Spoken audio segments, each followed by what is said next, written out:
हाल ही में कुछ महीनों पहले मैं पहाड़ों में एक नए घर में आकर रहने लगा। वहाँ लगभग हमेशा ठंड रहती है और चारों तरफ जंगल है। लेकिन मुझे ये पसंद था क्योंकि वहाँ अकेले में बिना किसी रुकावट के काम करना बहुत आसान था।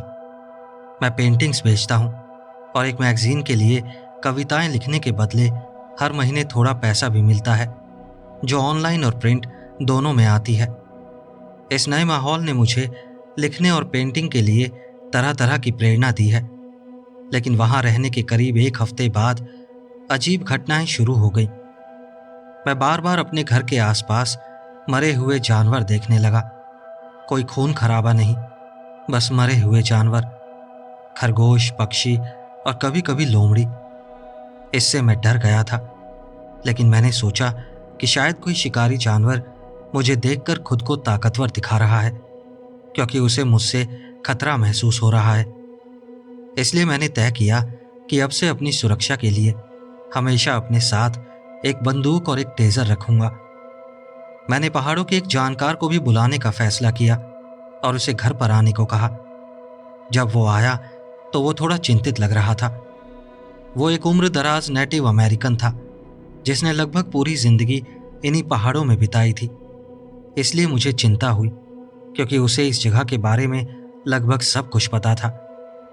उसने मुझे बैठाया और एक भयानक जीव की कहानी सुनाई जो भूख और ठंड से पैदा हुआ था, एक वेंडिगो की कहानी। मुझे उसकी बात पर यकीन नहीं हुआ। यह तो बस एक काल्पनिक जीव था, कम से कम मैं तो यही सोचता था।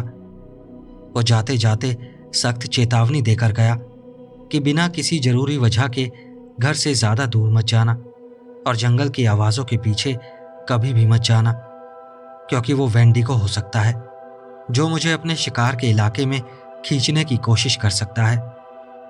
अगले कुछ दिन मैंने जंगल को ध्यान से देखते हुए बिताए। सोचा अगर मुझे कुछ दिख जाए तो शायद मन शांत हो जाए। शुरुआत में मुझे कुछ नहीं दिखा, फिर झाड़ियों और पेड़ों के बीच तेज हलचल दिखने लगी। लगभग 5वें दिन मुझे कुछ साफ दिखाई दिया। कुछ सीधा खड़ा था, हिरन जैसे पैरों के साथ, और उसकी फीकी आंखें सीधे मुझे घूर रही थी। मैं तुरंत अंदर चला गया। अचानक मेरी हड्डियों तक ठंड उतर गई थी। थोड़ा समय लगा और खुद को संभालने के बाद ही मैं बाहर जाकर पेंटिंग और जंगल देखना जारी रख पाया। मैं अपनी पेंटिंग्स में उस जीव को शामिल करने लगा जितना मैं देख पाता था, लेकिन उसकी आंखों की ठंडक मैं कभी सही तरह पकड़ नहीं पाया। वो मुझे बहुत आकर्षित भी कर रहा था और डरा भी रहा था, लेकिन मैं रुक नहीं पा रहा था। समय के साथ वो जीव और हिम्मती हो गया, खुद को थोड़ा और दिखाने लगा। अब मैं पक्का कह सकता था कि उसके बड़े बड़े सींग थे और उसके आगे के पैर खुर नहीं थे बल्कि पंजे थे। वो मुझे उतनी ही जिज्ञासा से देखता था जितना मैं उसे देखता था, और तभी मुझे समझ आ गया कि वो शायद वेंडिगो ही है जिसने मुझे देखने का फैसला किया है। लेकिन उसके पास जाने की हिम्मत नहीं कर पाया, क्योंकि उसकी जिज्ञासा शायद भेड़िए की मुस्कान जितनी ही धोखेबाज हो सकती थी। हालांकि मैंने कभी उसे जोर से इस नाम से नहीं पुकारा, लेकिन अंदर ही अंदर मैंने उसका नाम ब्रांच रख दिया, और ये उसे सूट भी करता था। फिर वो मेरे पोर्च पर रखी चीज़ों को गिराने लगा, जैसे खाली पेंट के डब्बे और छोटी सजावट की चीज़ें, और जैसे ही मैं बाहर आता वो वापस पेड़ों के पास चला जाता। इससे मुझे ज़्यादा फर्क नहीं पड़ा, क्योंकि कुछ टूटता नहीं था, बल्कि सच कहूँ तो वो मुझे बिल्ली की तरह लगता था। मैं उससे बात करने लगा बिना किसी जवाब की उम्मीद के। जब मैं पेंटिंग करता तो बस ऊंची आवाज में बोलता रहता, ये जानते हुए कि वो पेड़ों के पास ही है। मुझे नहीं पता वो सुनता था या नहीं, लेकिन मुझे लगता है कि वो सुनता था, क्योंकि उसके लंबे थोड़े अजीब से कान पूरे समय मेरी तरफ ही रहते थे। एक दिन जब वो मुझे दिखा तो उसके शरीर पर जख्म थे और कुछ में से अभी भी खून बह रहा था। इससे मुझे चिंता हुई, लेकिन मैं उसके पास नहीं जा सकता था। वो एक घायल जानवर था, और अगर मैं पास जाता तो उसके मुझ पर हमला करने की संभावना और बढ़ जाती। कुछ दिनों के बाद वो घाव हल्के निशानों में बदल गए। ऐसा कई बार हुआ और मैंने इसे नज़रअंदाज करना सीख लिया। ये सिलसिला काफ़ी समय तक चलता रहा। मैं उसे देखता था, वो मुझे देखता था, लेकिन हम दूरी बनाए रखते थे। पर एक दिन सब कुछ बदल गया। वो मेरे पास आ गया और मुझे तब तक पता भी नहीं चला जब तक मैंने उसकी परछाई नहीं देखी। मैंने ऊपर देखा और मुझे काले उलझे हुए बाल दिखे जिनसे सड़े मांस की बदबू आ रही थी। अब मैं उसकी ठंडी खाली आंखों को साफ देख पा रहा था। उनमें सच में जिज्ञासा थी, लेकिन एक भूख भी थी। मैं हिला तक नहीं। मैं बिल्कुल जम गया था। मैं कांपा भी नहीं। जो एक अनंत समय जैसा लगा, उसके बाद वो मुड़ा और पेड़ों की तरफ चला गया। मैंने तब तक हिलने की हिम्मत नहीं की जब तक वो पेड़ों के बीच पूरी तरह गायब नहीं हो गया। मैं अंदर गया और उस आदमी को फ़ोन किया जिसने मुझे इसके बारे में चेतावनी दी थी। उसने कहा जैसे ही संभव होगा वो मुझे लेने आ जाएगा। जब मैं उस आदमी का इंतज़ार कर रहा था, ब्रांच खिड़की के बाहर से मुझे घूर रहा था। कुछ घंटों बाद वो आदमी मेरे घर के सामने आया और बदकिस्मती से ब्रांच भी वहीं खड़ा था। मैंने एक मीट का टुकड़ा उठाया और बाहर चला गया। ब्रांच खिड़की से अंदर देख रहा था। जैसे ही उसने मेरी तरफ देखा, मैंने उसकी आंखों के बजाय उसकी छाती के बालों की तरफ देखा। मैंने उसकी तरफ मांस फेंका, लेकिन उसने उसे अनदेखा कर दिया। वो जरा भी नहीं हिला। जैसे ही मैं पौड़ से उतरा, वो मेरे पीछे चलने लगा। उसके खुर लकड़ी पर भारी आवाज कर रहे थे। मैं धीरे धीरे गाड़ी तक पहुंचा और उसकी आंखें मुझसे हट ही नहीं रही थी। वो मेरे पीछे पीछे चलता रहा, हमेशा 3 फीट की दूरी पर, ना उससे ज्यादा ना उससे कम। जब मैं आखिरकार गाड़ी में बैठ गया, वो अभी भी मुझे उन्हीं ठंडी खाली आंखों से घूर रहा था। उस आदमी ने धीरे धीरे गाड़ी आगे बढ़ाई और लंबी पहाड़ी सड़क पर उतरने लगा। फिर वो बड़बड़ाने लगा कि मुझे वेंडिगो को यहां तक आने नहीं देना चाहिए था। वो और भी कई गुस्से भरे शब्द बोल रहा था। फिर मैं पहाड़ के नीचे उसके कॉटेज में पहुंचा। मैं अभी भी डरा हुआ था और मुझे नहीं पता था कि मैं वापस जाने का जोखिम लेना भी चाहता हूं या नहीं। उसकी पत्नी बहुत अच्छी थी, मेहमान के तौर पर मेरा बहुत ख्याल रख रही थी, लेकिन मुझे पता था कि मुझे जल्द ही वहां से निकलना होगा। उस आदमी ने बताया कि वो वेंडिगो इन पहाड़ों में पहले से जाना चाहता है और वो सिर्फ जवान औरतों पर हमला करता है और हमेशा उनका सर सही सलामत छोड़ देता है। अब ये बात पूरी तरह से लागू नहीं होती क्योंकि मैं एक आदमी हूं, लेकिन वो ये नहीं समझ पा रहा था कि वेंडिगो ने अचानक से मुझ में दिलचस्पी क्यों ली। शायद वो मुझे भी खाने का सोच रहा था। कुछ घंटों बाद वो आदमी मुझे घर छोड़ आया। उसने मुझे खाना दिया, एक बंदूक और कई गोलियां दी और एक ब्लो टॉर्च भी दी। जब मैं घर पहुंचा, ब्रांच वहां नहीं था, लेकिन मेरा पोर्च ऐसा लग रहा था जैसे उस पर कोई तूफान गुजरा हो और दरवाजे के पास शायद उसकी पॉटी भी पड़ी थी। मैं जल्दी से अंदर गया और दरवाजे खिड़कियां बंद कर दी। मुझे नहीं लगता कि उसे पता था कि मैं वापस आ गया हूं, और सच कहूं तो मैं चाहता भी नहीं था कि उसे पता चले। कुछ घंटे बीत गए, लेकिन उसका कोई निशान नहीं था। लेकिन मैं बाहर जाकर पोर्च साफ करने की हिम्मत नहीं कर पा रहा था क्योंकि मैं बहुत डरा हुआ था। जो सैंडविच मैंने बनाया था उसे निगलना भी मुश्किल हो रहा था। सैंडविच खाने के बाद मैं थोड़ी देर सो गया और जब मैं उठा, वो वहां था। वो खिड़कियों के अंदर झांक रहा था, अजीब सी आवाजें निकाल रहा था और कभी कभी अपने खुर से पोर्च पर जोर से मार रहा था।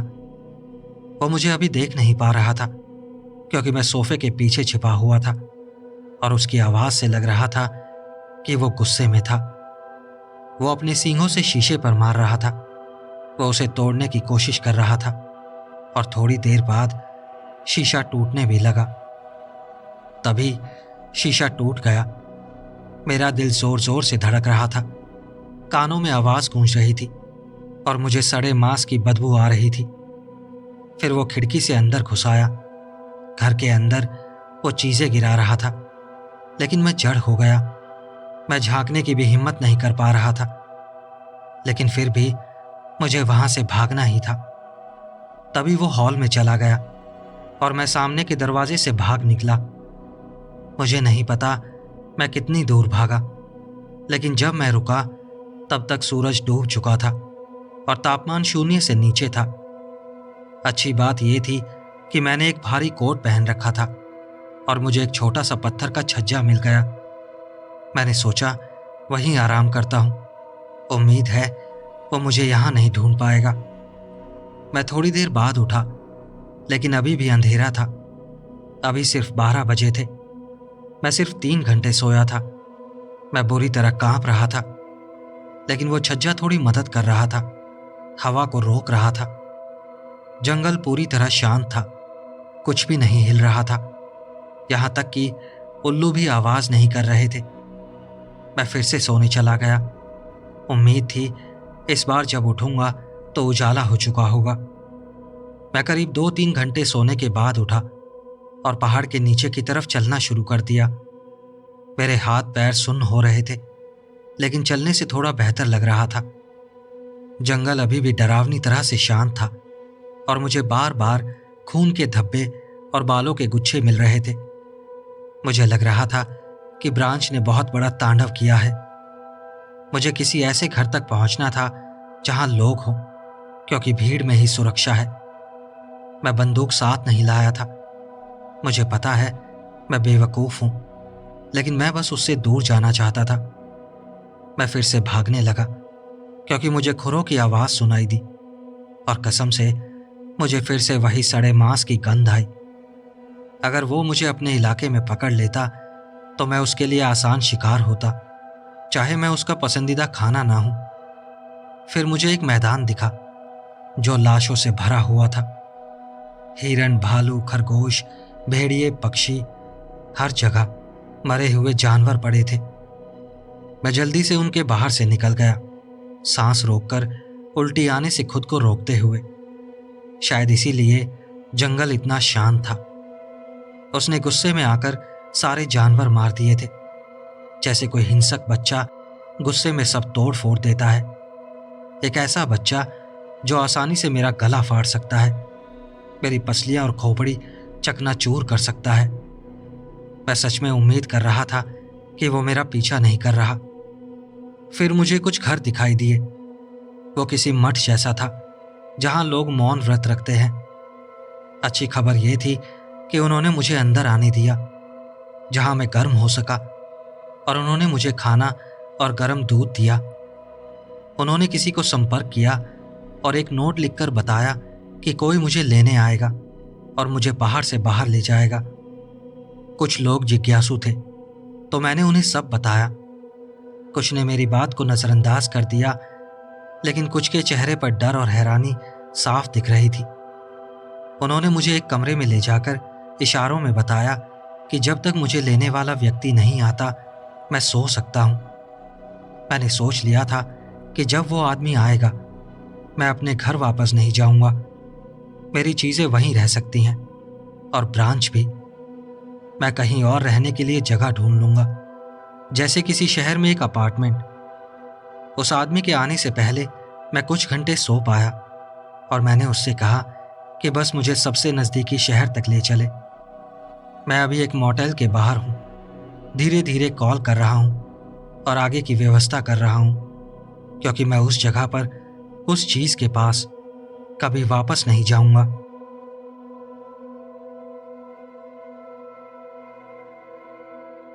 सर्दियों का समय आ चुका था और ढेर सारे वेंडिगो स्पॉटर्स हमारे छोटे से शहर में उतर आए थे, सिर्फ उस चीज़ की एक झलक पाने के लिए जिस पर मुझे यकीन ही नहीं था कि वो सच में मौजूद है।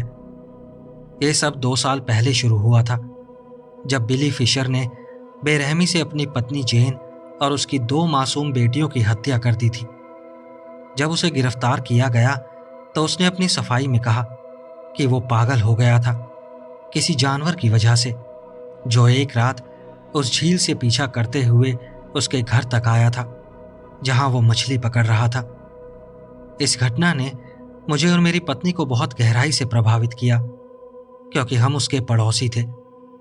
हमारे खुद के बच्चे नहीं थे, तो जब भी मौका मिलता था हम उन लड़कियों का ख्याल रखते थे। हम उन दोनों बच्चियों से बहुत प्यार करते थे। हम अच्छे दोस्त थे, और जब वो मेरे पास मदद मांगने आया तो सच कहूं मुझे लगा वो पागल हो गया है। लेकिन काश मैंने उसकी बात मान ली होती। और तब से ये शहर कॉन्स्पिरेसी थ्योरीज से घिर गया है, जो उस चीज को देखने आए हैं जो शायद असल में है ही नहीं। मैं लिविंग रूम में बैठकर टीवी देख रहा था, तभी किचन से मेरी पत्नी की चीख सुनाई दी। मैं भागकर अंदर गया और देखा कि उसने पूरा मीट लोफ जमीन पर गिरा दिया था। घबराकर मैंने उससे पूछा कि क्या हुआ। वो बहुत डरी हुई लग रही थी। उसने बताया कि उसने किचन की खिड़की के बाहर कुछ देखा था जो उसे घूर रहा था। उसने कहा उसकी बड़ी बड़ी लाल आंखें थीं। मैंने उसे समझाने की कोशिश की कि शायद वो उन्हीं वेंडिगो स्पॉटर्स में से कोई होगा जो हम लोकल लोगों की तस्वीरें लेने की कोशिश कर रहा होगा। ऐसा वो पहले भी करते रहे हैं। वो लोग यहाँ आते हैं और सोचते हैं कि हमें परेशान करना और हमारी ज़मीन पर घुसना उनके लिए बिल्कुल ठीक है। जब मेरी पत्नी थोड़ी शांत हुई तो हमने सोचा अब सोने चलते हैं। मैंने अच्छे से चेक किया कि सारे दरवाजे और खिड़कियां ठीक से बंद हैं। उस रात जब मैं करवटें बदल रहा था, अचानक मेरी नींद खुली और मैंने देखा मेरी पत्नी बिस्तर पर नहीं थी। हवा इतनी ठंडी थी कि मेरी सांस दिख रही थी। किसी ने बेडरूम की खिड़की खोल दी थी। मैं उसे बंद करने गया और तभी मैंने अपनी पत्नी को पीछे के गार्डन में खड़े हुए देखा, जो जंगल की तरफ घूर रही थी। मैंने उसका नाम पुकारा, लेकिन कोई जवाब नहीं आया। मैं नीचे भागा, लेकिन सारे दरवाजे और खिड़कियां अब भी बंद थे और चाबियां वही ड्रॉर में थी जहां मैंने रखी थी। हालांकि मैंने हाउस कोट पहना हुआ था, फिर भी ठंड हड्डियों तक लग रही थी। तापमान 0 से नीचे रहा होगा और मेरी पत्नी बस अपने नाइट गाउन में बाहर खड़ी थी। मैंने उसे आवाज़ दी, लेकिन उसने मेरी तरफ देखा तक नहीं। मैं उस पर चिल्लाया, उसे हिलाया, तब जाकर उसे होश आया और मैं उसे वापस घर के अंदर बिस्तर तक ले आया। अगली सुबह उसे कुछ भी याद नहीं था।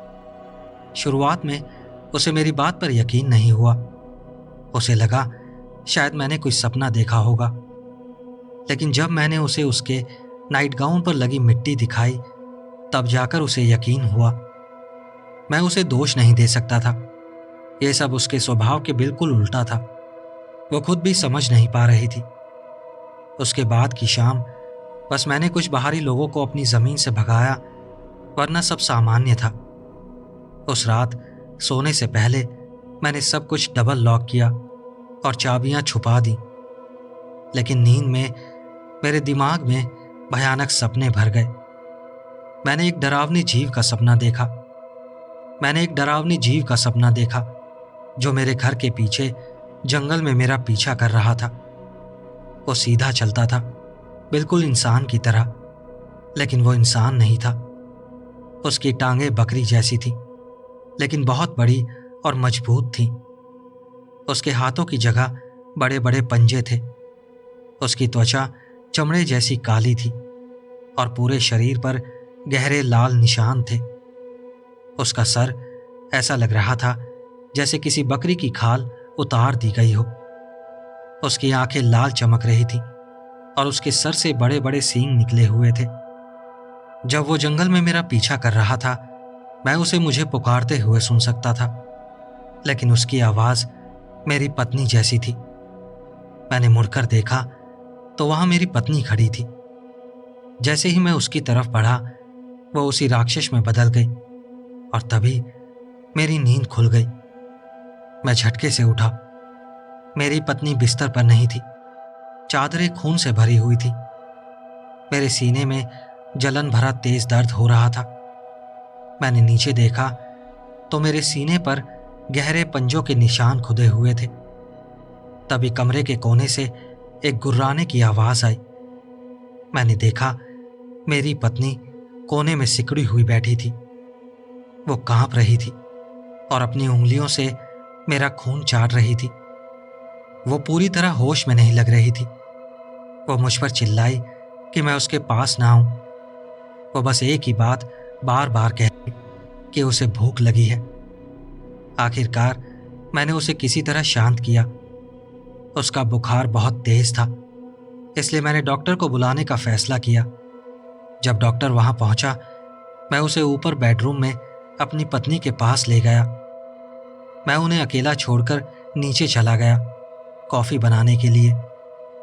जैसे ही कॉफी बन रही थी, ऊपर से एक दिल दहला देने वाली चीख सुनाई दी। फिर डॉक्टर सीढ़ियों से भागता हुआ नीचे आया, चिल्लाते हुए कि उसने उसे काट लिया, और वो बिना पीछे देखे ही घर से भाग गया। मैं अपनी पत्नी के साथ बैठा रहा और पूरी रात उसे देखता रहा। वो करवटें बदलती रही।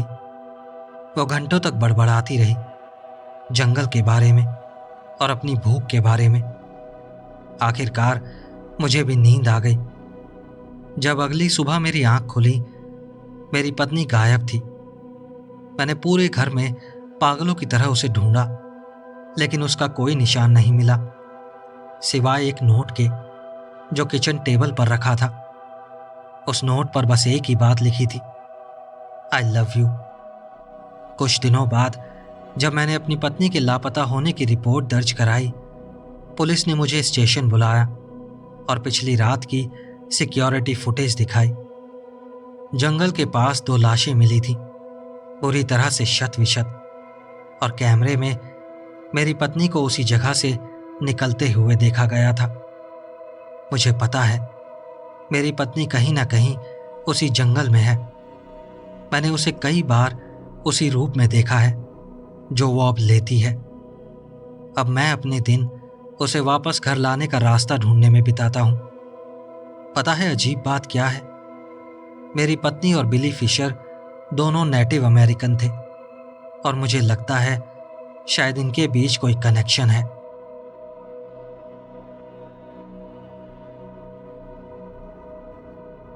ये जनवरी 2019 की बात है। मेरे बॉयफ्रेंड ने मुझसे एक शॉर्ट हॉरर फिल्म का एक सीन दोबारा शूट करने को कहा, जिस पर हम उसकी फिल्म क्लास के लिए काम कर चुके थे। मैं मान गया, क्योंकि जो सीन हम दोबारा शूट कर रहे थे वो जंगल में सेट था, जो लगभग 1 घंटे दूर था, तो मुझे कोई दिक्कत नहीं लगी। लेकिन पिछली कुछ बार जब हम वहाँ शूटिंग कर रहे थे तो हमारी काफ़ी बहस हो रही थी। फिर भी हम किसी तरह साथ बने रहे और एक खराब सी शॉर्ट फिल्म बना ली। लेकिन फिर भी मुझे जंगल में जाना अच्छा लगता था। उससे पहले आखिरी बार जब मैं कैंपिंग पर गया था तब मैं 7 साल का था, और उसके बाद मैं कभी सच में जंगल गया ही नहीं था। मैं अपनी पूरी जिंदगी इंडियाना में ही रहा हूँ, और मुझे क्रिप्टिड्स में बहुत दिलचस्पी थी। और उस दिन हमने जो देखा मुझे अच्छे से पता था वो क्या था। मैं उस फिल्म में लीड एक्टर था। मैं एक ऐसे आदमी का किरदार निभा रहा था जो अपने सबसे अच्छे दोस्त के साथ जंगल में टहलते टहलते पागल हो जाता है। इस फिल्म का नाम बाद में काफ़ी आयरॉनिक बनने वाला था, लेकिन वो मैं आखिर में बताऊंगा। हम 3 लोग शूटिंग कर रहे थे। हमारा दोस्त मेकअप का काम संभाल रहा था और कैमरा भी वही चला रहा था, और मैं और मेरा बॉयफ्रेंड हम दोनों एक्टर्स थे। हमारे पास बस एक ही प्रॉप था, पेपर से बना हुआ हिरन की खोपड़ी का मास्क। और जैसा कि इस प्रॉप से समझ आ रहा होगा, फिल्म में एक वेंडिगो शामिल था। जैसा मैंने पहले कहा, पिछली कुछ बार मुझे उस जंगल में जाना अच्छा लगा था, लेकिन इस बार मुझे अजीब सी बेचैनी महसूस हो रही थी। पूरी शूटिंग के दौरान मुझे ऐसा लग रहा था जैसे कोई हमें देख रहा हो, लेकिन मुझे पता ही नहीं था कि वो क्या था। थोड़ी देर बाद मैंने जंगल के अंदर हलचल देखनी शुरू की। मैं साफ समझ नहीं पाया। मैंने अपने बॉयफ्रेंड को इसके बारे में बताया, और उसने मजाक में कहा कि मुझे बिगफुट दिख रहा है।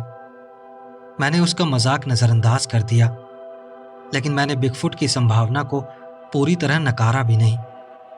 काश वो बिगफुट ही होता। और काश हमारे कैमरे में नाइट मोड होता।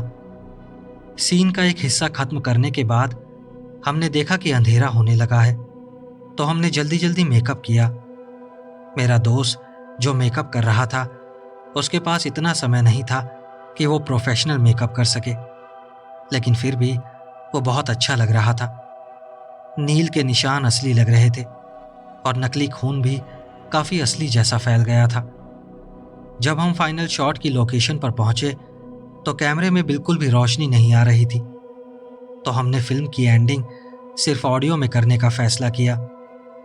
जैसे ही हम कैमरा पैक कर रहे थे, मेरा बॉयफ्रेंड अचानक मुड़ा और आसपास के पेड़ों की तरफ देखने लगा, और फिर वो वहीं जम गया।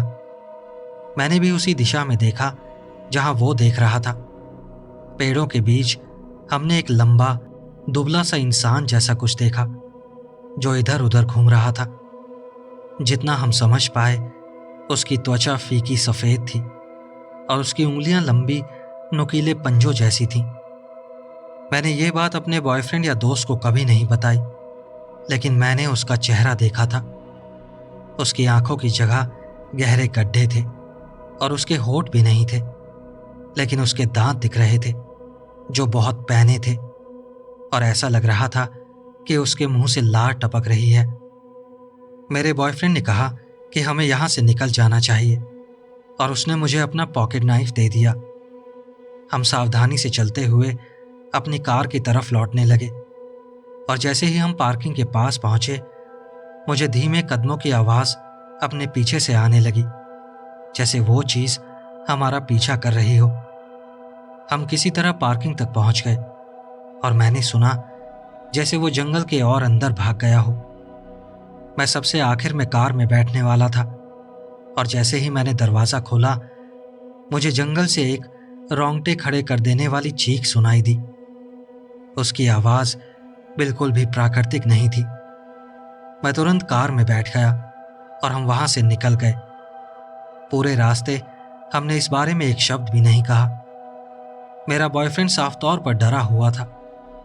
हमने अपने दोस्त को उसके घर पर छोड़ा, और फिर मेरे बॉयफ्रेंड ने मुझे मेरे घर पर छोड़ा और खुद अपने घर चला गया। मैंने अपनी माँ को सब बताया जो हमने देखा था, और उन्होंने मुझसे पूछा क्या मुझे पता है कि वो क्या था।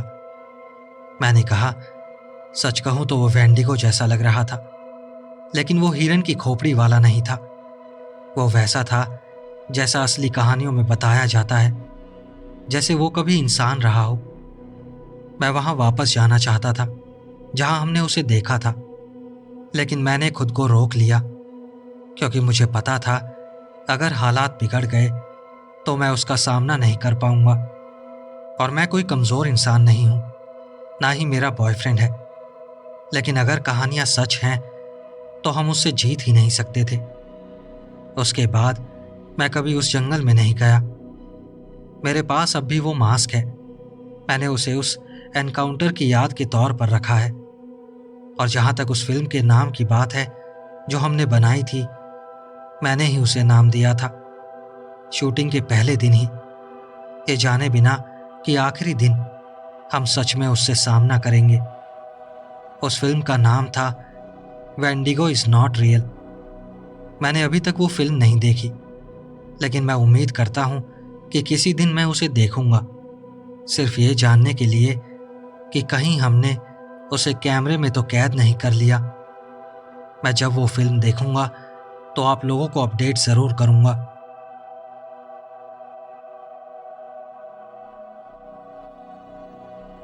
जब मैं 8 साल का था, मेरे दोनों माता पिता फुल टाइम जॉब करते थे।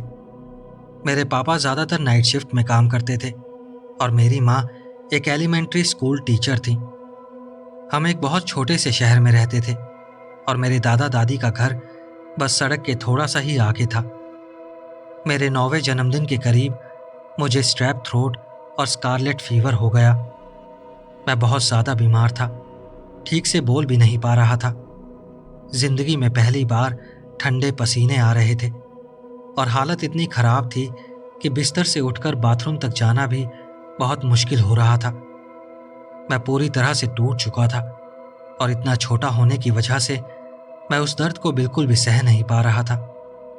मेरी बेचारी माँ समझ नहीं पा रही थी कि क्या करे, क्योंकि उन्हें काम पर भी जाना था और मेरे पापा को दिन में सोना पड़ता था।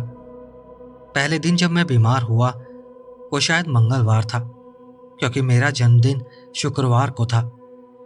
मेरे पापा पूरे दिन मेरे साथ जागते रहे, मेरे लिए खाना बनाया, मुझे अपनी गोद में सोने दिया, मेरे माथे को साफ करते रहे और ध्यान रखा कि मैं टाइम पर दवा ले लूं। लेकिन दूसरे दिन मेरी दादी का फ़ोन आया और उन्होंने कहा कि मैं उनके घर आ जाऊं ताकि मेरे पापा आराम कर सके। पापा ने भी हाँ कहा और मुझे सुबह करीब 7 बजे उठाकर उनके घर छोड़ने ले गए। मेरे दादा भी उस समय काम पर जाते थे, इसलिए जब मैं वहां पहुंचा तो वो पहले ही जा चुके थे। मुझे सुबह का ज़्यादा याद नहीं, शायद मैं दादी के बिस्तर पर ही सोता रहा और जब हालत ज़्यादा खराब लगती तो करवट बदलता रहता। वो मुझे दवा पीने के लिए समझाती थी, मेरे पापा से थोड़ा ज़्यादा प्यार से। उन्होंने मेरे लिए टोमेटो सूप बनाया और बीमार होने के बाद पहली बार मुझे थोड़ा खाने का मन हुआ। मुझे बताना चाहिए कि मेरी दादी के पास एक छोटा सा प्यारा सा यॉर्कशायर टेरियर था जिसका नाम सैमसन था। वो बहुत शांत था, बाकी टेरियर्स की तरह हर समय भौंकता नहीं था। उस वक्त मैं सो रहा था जब सैमसन कमरे में आया और मेरे पास आकर लेट गया। मुझे याद है जब मैं किसी वक्त उठा तो शायद दोपहर या लंच का समय था, क्योंकि लिविंग रूम से टीवी की हल्की आवाज़ आ रही थी और उस पर कोई गेम शो चल रहा था। मेरी दादी की आदत थी कि वो लंच करते हुए गेम शो देखती थी। मैं फिर से सोने की कोशिश कर रहा था क्योंकि मुझे बहुत तेज सर दर्द हो रहा था। शायद मुझे डिहाइड्रेशन हो गया था। मैं बस सोने ही वाला था, तभी लिविंग रूम से एक तेज आवाज़ आई, सैमसन, और मैं झटके से जाग गया। मेरे पैरों के पास लेटा सैमसन एकदम से सतर्क हो गया, लेकिन अपनी जगह से हिला नहीं। मुझे पता था उसका नाम पुकारा गया था, लेकिन अजीब बात यह थी कि उसने कोई प्रतिक्रिया नहीं दी। सैमसन, मेरी दादी ने फिर पुकारा, लेकिन कुत्ता फिर भी कमरे से बाहर नहीं गया। मैं हैरान था क्योंकि वो हमेशा दादी की बात तुरंत मानता था।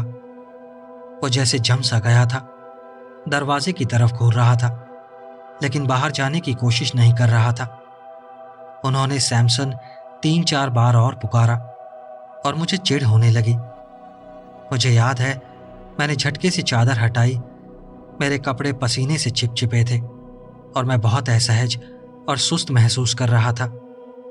मैं लड़खड़ाते हुए बाहर आया, आंखें मलते हुए पूछा, दादी, आप सैमसन को बुला रही थी? वो आपके कमरे में मेरे साथ है। मैं लिविंग रूम में पहुंचा और एक पल के लिए मुझे यकीन नहीं हुआ कि मैं क्या देख रहा था। टीवी अब भी तेज आवाज में चल रहा था। कॉफी टेबल पर सूप का कटोरा रखा था और उसके पास एक खुली पेप्सी रखी थी, लेकिन मेरी दादी कमरे में नहीं थी। शायद वो बाथरूम में हो। मैं कमरे से होकर किचन तक गया, वो भी खाली था। मैं बाथरूम के दरवाजे तक पहुंचा, वो बंद था। मैंने खटखटाया, लेकिन कोई जवाब नहीं आया। मैंने दरवाज़ा खोला, लेकिन अंदर कोई नहीं था। पूरा घर खाली था और वो कोई बड़ा घर भी नहीं था। मैं हर कमरे में देख चुका था। तो हाँ, मेरी पहली प्रतिक्रिया डर ही थी। मैंने साफ साफ दादी की आवाज़ सुनी थी, लेकिन वो घर के अंदर कहीं नहीं थी। मेरे हाथ पैर सुन्न होने लगे। मैं दादी को पुकारने लगा, लेकिन मेरी आवाज़ बस उस छोटे से घर में गूंज रही थी। इस समय तक सैमसन उठकर सोफे के पास बैठ गया था और वो बिल्कुल भी परेशान नहीं लग रहा था।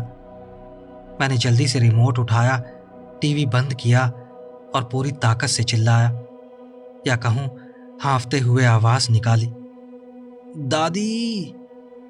आप सोच सकते हैं गले में इन्फेक्शन के साथ यह कितना दर्दनाक था। और फिर कुछ डरावना हुआ। मैंने उन्हें मेरा नाम पुकारते सुना। इतनी साफ आवाज जैसे वो बस कुछ कदम दूर खड़ी हो। वो आवाज सुनते ही मैं रोने लगा। डर से पूरी तरह टूट चुका था। मुझे लगा ये कोई भूत ही हो सकता है। मैं बचपन से पापा की डरावनी कहानियां सुनता आया था और अब मुझे पूरा यकीन हो गया था कि मैं किसी भूत के साथ उसी कमरे में हूं। और फिर वो या जो भी था उसने मेरा नाम फिर से पुकारा। फिर एक दूसरी आवाज आई जो बिल्कुल भी मेरी दादी की नहीं थी। वो गहरी थी, मर्दाना थी और बहुत डरावनी थी। और उसने चिल्लाकर कहा, दरवाजे के सामने आओ। लेकिन मैंने ऐसा बिल्कुल नहीं किया, बल्कि मैं भागकर वापस दादा दादी के रूम में गया, दरवाज़ा बंद किया और उनके बेड साइड टेबल से फ़ोन उठाया। मैंने अपने घर का नंबर मिलाया और पापा की नींद भरी आवाज़ आई। मेरी आवाज़ इतनी ख़राब थी कि ठीक से निकल भी नहीं रही थी, लेकिन मैंने किसी तरह कहा कि पापा, घर में कोई है और दादी नहीं मिल रही, वो गायब हैं। मेरे पापा ने बाद में बताया कि वो तुरंत बिस्तर से कूदे, बेड के पास वाली दराज से अपना स्विस आर्मी नाइफ उठाया और पाजामा और नंगे पैर ही सड़क पर दौड़ते हुए घर की तरफ भागे। वो सीधे सामने वाले दरवाजे तक पहुंचे, हैंडल घुमाया लेकिन वो बंद था। फिर वो घर के पीछे गए और क्योंकि उन्हें गैराज का कोड पता था, उन्होंने कोड डाला और अंदर चले गए। उन्होंने जल्दी जल्दी घर के तीनों कमरों में देखा, लेकिन अंदर कोई नहीं था। वैसे भी वहां छिपने की कोई खास जगह नहीं थी। जैसे ही मुझे यकीन हुआ कि वो आ गए हैं, मैं कमरे से भागकर बाहर आया और उनके गले लगकर जोर जोर से रोने लगा। यह उस समय की बात है जब मोबाइल फ़ोन तो थे, लेकिन आईफोन नहीं थे। मेरे पापा के पास फ़ोन था, लेकिन उस समय दादा दादी के पास नहीं था। मैं समझ सकता था कि वो शांत रहने की कोशिश कर रहे थे, इसलिए उन्होंने बस इतना कहा कि हमें अपने घर वापस जाना होगा। मुझे यकीन था वो पुलिस को कॉल करने वाले हैं, क्योंकि दादी अभी तक मिली नहीं थी और उनकी कार गैराज में खड़ी थी। अगर वो बाहर गई थी तो पैदल ही गई होंगी। हम ड्राइववे से 2 कदम भी नहीं चले थे, तभी दादी पड़ोस के घर से बाहर आती दिखी और उनसे बातें कर रही थी। उन्होंने पहले पापा को देखा, फिर मुझे, जो जोर जोर से रो रहा था, और तुरंत हमारे पास भागकर पूछने आई कि क्या हुआ। वो बार बार माफ़ी मांग रही थी। उन्होंने बताया कि जैसे ही उन्होंने सूप गर्म किया, वो तुरंत पड़ोसी के घर चली गई, क्योंकि पड़ोसी ने उन्हें कुछ दिखाने के लिए बुलाया था जो वो खरीदने वाली थी। दादी को लगा कि मैं सो रहा हूं और वो बस 10-15 मिनट के लिए ही गई थी। शुरुआत में लोगों ने सोचा कि मुझे बुखार था, इसलिए मैं भ्रम में था, लेकिन आज भी मैं अपनी बात पर कायम हूं। मुझे पूरा यकीन है कि उस घर में मैं और सैमसन ही थे, लेकिन जो आवाज़ें मैंने सुनी थी वो बिल्कुल असली थी। कुछ समय तक मैं दादी के घर जाने से डरता रहा, क्योंकि ये सब दिन के बीचों बीच हुआ था। बाद में स्कूल में मैंने वेंडिगो जैसी कहानियां पढ़ी, ऐसे जीव जो लोगों को फंसाने के लिए उनकी आवाज़ की नकल करते हैं। जो मैंने सुना था उसके लिए यही सबसे करीब की व्याख्या थी। मैंने कभी किसी को नहीं बताया कि मुझे लगा वो वेंडिगो था। मैंने बस उसे एक भूत मानकर टाल दिया था। अब मैं 20 साल के करीब हूँ। पिछले साल पहली बार मैंने ये पूरी कहानी अपने दादा को बताई, जो हमेशा कहते थे कि बुखार की वजह से मुझे बुरे सपने आए होंगे। हम घर के सामने वाले पोर्च पर बैठे थे, सिगरेट पी रहे थे और बातें कर रहे थे। जब मैंने कहानी खत्म की तो पहली बार उनके चेहरे पर हल्की बेचैनी दिखी। उन्होंने धीरे से सिगरेट बुझाई और सड़क की तरफ देखने लगे। फिर उन्होंने गला साफ किया और मेरी तरफ देखा। तुम जानते हो, उस समय कुछ अजीब चीजें हुआ करती थी। मैं रात के बीच में उठता था, बाथरूम जाने के लिए या ऐसे ही। जैसे ही मैं बिस्तर पर बैठता, तुम्हारी दादी के खर्राटे सुनाई देते वो हल्के से हंसे, लेकिन फिर उनका चेहरा गंभीर हो गया। लेकिन मैं हमेशा उसे कुत्ते को बुलाते हुए सुनता था। मैं शांत दिखने की कोशिश कर रहा था, लेकिन जब मैंने पूछा, मेरी आवाज़ कांप रही थी। जब वो सो रही होती थी तब भी? कहीं वो नींद में तो नहीं बोल रही थी? नहीं, उन्होंने सर हिलाया। मैं उसे बाहर से बुलाते हुए सुनता था, शायद लिविंग रूम से। मुझे नहीं पता बेटा, वो कुत्ते को बुलाती थी, मेरा नाम भी लेती थी, जबकि वो असल में मेरे बगल में ही सो रही होती थी, बिल्कुल गहरी नींद में। क्या आपने कभी किसी को बताया? नहीं, मैं उसे डराना नहीं चाहता। वो भूत प्रेत जैसी चीज़ों से बहुत डरती है, इसलिए जब तुम छोटे थे और वो घटना हुई थी, मैंने बस उसे वही कहा कि तुम्हें बुखार था, शायद बुरे सपने देख रहे थे। उन्होंने गंभीर नज़रों से मेरी तरफ देखा। प्लीज़ ये बात उसे मत बताना, वो ऐसी चीज़ों से बहुत डर जाती है। बिल्कुल नहीं, मैं नहीं बताऊंगा। मेरा मन रोने को कर रहा था। अचानक उस घर में होने का एक अजीब डरावना एहसास होने लगा। दादाजी, क्या आपको अब भी वो आवाज़ें सुनाई देती हैं? ओह हाँ, उन्होंने अपनी जेब से एक और सिगरेट निकालते हुए कहा। हर रात। लेकिन बस याद रखना, जो वो कहे वो मत करना। ये बात तो कुत्ते ने भी समझ ली थी।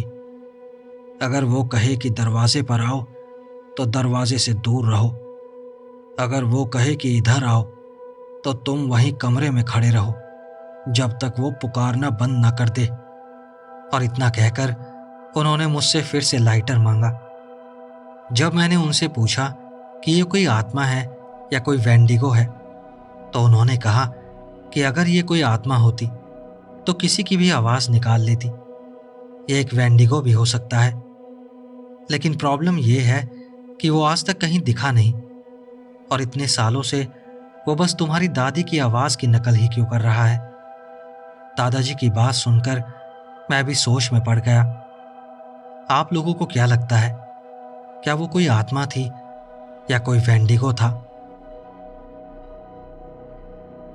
दोस्तों, अगर आपको ये कहानियाँ अच्छी लगी हों तो इस वीडियो को लाइक और हाइप करना मत भूलना। और अगर अभी तक चैनल सब्सक्राइब नहीं किया है तो ऐसी कहानियाँ आपसे मिस ना हो, उससे पहले ही चैनल सब्सक्राइब कर लीजिए। कमेंट्स में अपने फीडबैक और सजेशंस भी ज़रूर दीजिए। और अगर आप इस चैनल को सपोर्ट करना चाहते हैं तो आप चैनल की मेंबरशिप ले सकते हैं, या फिर स्क्रीन पर दिख रहे QR को स्कैन करके मेरी छोटी सी मदद कर सकते हैं।